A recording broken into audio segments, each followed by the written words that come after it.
Here we are, welcome back to Last Stand Prep. We got a lot to get at. Today we're talking about urban survival, prepping when you live in a city. Now, if you're living in an urban environment, the type of prepping you need is going to be different from what you'd focus on in the wilderness. Out here, it's about using what nature gives you.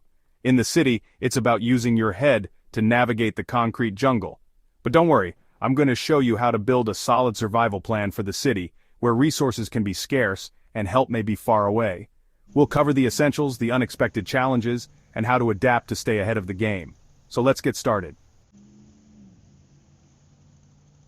First things first, let's talk about what urban survival really means. It's about facing the unexpected head-on, right here in the heart of the city. We're not talking about lush forests and freshwater streams. This is about concrete canyons and a whole different breed of challenges.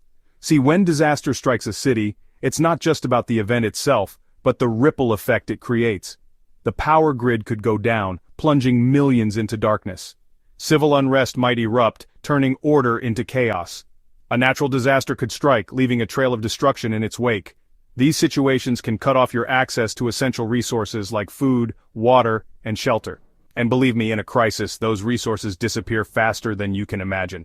That's why urban survival is about preparation, about having a plan, and knowing how to adapt when the unexpected throws its worst at you. Unlike the wilderness, where you can often find some semblance of solitude, the city presents a unique set of challenges. Space is limited, security is paramount, and mobility becomes crucial. You need to be able to move quickly and decisively, navigating crowded streets and potential dangers. The key is to be prepared to survive those critical first 72 hours. That means having a plan, having the right gear, and having the knowledge to use it all effectively. We're talking about the essentials: water, food, shelter, security, and the ability to communicate. Let's talk about the most crucial element of survival: water. Out in the wild, you might find a stream or river, but here in the concrete jungle, those natural sources are few and far between. That means you need to be proactive, to think ahead, and have a solid plan for sourcing and purifying water. First and foremost, you need to store water.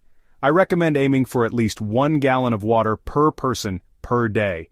That might sound like a lot, but trust me, when the taps run dry, you'll be grateful for every drop. You can buy bottled water, of course, but for long-term storage, consider investing in water containers or water bricks. They're designed for exactly this kind of situation, and they're surprisingly easy to store even in a small apartment. But storing water is only half the battle. You also need a way to purify it, just in case your primary source becomes compromised. That's where water filters come in. I always carry a Life Straw or a Sawyer Mini with me. They're compact, lightweight, and incredibly effective at removing bacteria and parasites from water. And don't underestimate the power of water purification tablets. They're cheap, easy to find, and can be a lifesaver in a pinch. Just drop one in a container of water, wait for it to do its magic, and you've got yourself a safe and drinkable source. Remember, water is life, especially in a survival situation. Don't wait for disaster to strike before you start thinking about how you'll stay hydrated.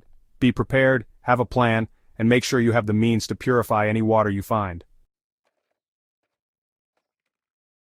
Now, let's talk about fuel, the food you'll need to keep going when the city's rhythm is disrupted.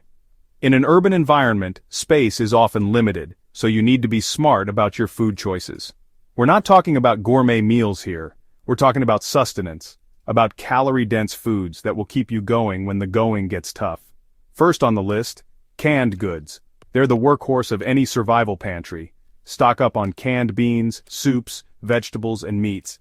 They have a long shelf life, they're relatively inexpensive, and they require minimal preparation. Just open the can and you're good to go. Next up, rice and pasta. These are your carbohydrate powerhouses. A bag of rice or pasta is cheap, lasts for years, and can be cooked with just a bit of water. They're also incredibly versatile and can be combined with other ingredients to create a variety of meals. If you're looking for something lightweight and compact, freeze-dried meals are a great option. They're pre-cooked, lightweight, and only require hot water to rehydrate. They might not be gourmet fare, but they'll provide you with the calories and nutrients you need to keep going. And don't forget about snacks. Energy bars, trail mix, nuts, dried fruit, jerky. These are your go-to sources for a quick energy boost. Keep them in your backpack, your car, or your emergency kit. You never know when you might need a pick-me-up. Remember, aim for at least a 3 to 5 day supply of food per person, but don't stop there. As you get more comfortable with prepping, gradually build up your supplies. The more you have on hand, the better prepared you'll be when disaster strikes. Shelter and protection. Finding refuge in the urban jungle. Shelter in the city is a different beast than in the wilderness. You're not looking for a secluded spot in the woods. You're looking for a safe haven amidst the concrete and steel. It's about adapting to your environment and using what's available to create a secure and protective space. Now, you might not always need a tent like you would out in the wild, but having one can be a lifesaver if you need to evacuate your home. A small, lightweight tent can provide you with a dry and relatively comfortable place to sleep, especially if you find yourself displaced. But a tent isn't always practical or necessary. Sometimes the best shelter is the one you already have. If it's safe to stay in your home or apartment, then by all means do so. Reinforce your doors and windows, and have a plan for staying warm if the power goes out. Speaking of warmth, let's talk about emergency blankets. These things are lifesavers. They're lightweight, compact, and incredibly effective at reflecting body heat back to you, keeping you warm in cold conditions. I always carry a few in my pack, just in case. And don't forget about personal protection. In an urban disaster, there's always a risk of civil unrest or looting. It's a sad reality, but it's a reality nonetheless. Consider carrying a tactical flashlight. It can be used for self-defense and to signal for help. Pepper spray is another option, but make sure you know how to use it safely and effectively. Security. Staying safe in the concrete jungle.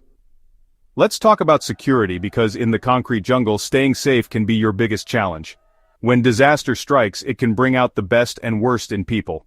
And unfortunately, it's often the worst that you need to be prepared for. First and foremost, secure your home. Make sure your doors and windows are properly secured. Invest in sturdy locks and consider reinforcing them with additional measures. Remember, your home is your sanctuary and you need to be able to defend it if necessary. But security goes beyond just your physical surroundings. It's also about being aware of your surroundings, trusting your instincts, and knowing how to react in a potentially dangerous situation. Always have an escape route. Know multiple ways to get out of your home or apartment in case of an emergency. Practice those routes with your family so that everyone knows what to do if you need to evacuate quickly.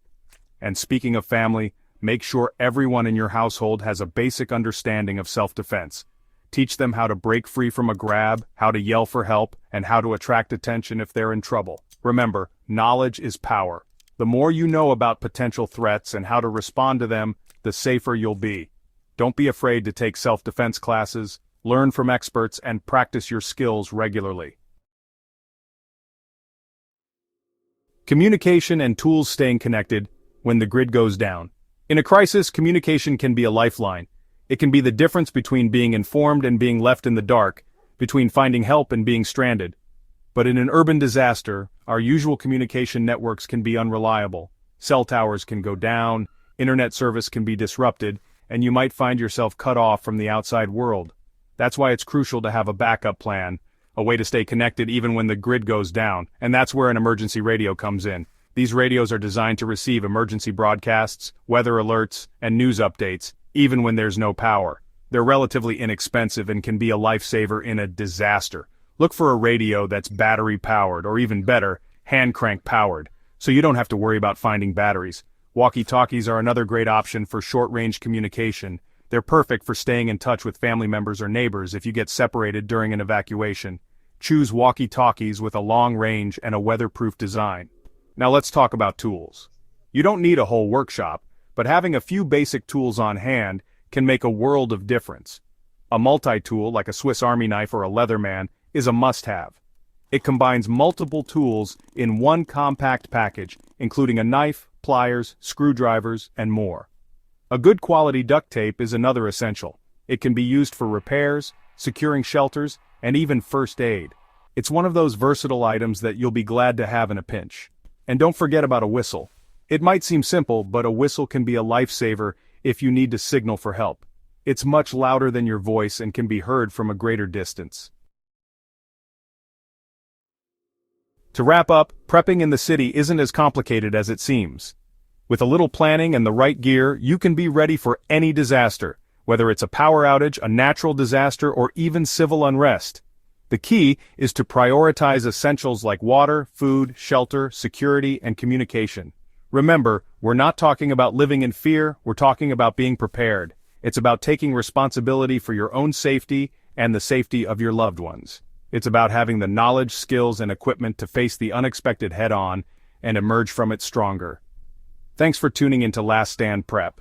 If you found this video helpful, make sure to hit that like button, subscribe, and leave a comment below about your urban prepping tips. And remember, it's better to be prepared and never need it than to need it and not be ready. Stay safe, stay smart, and stay prepared.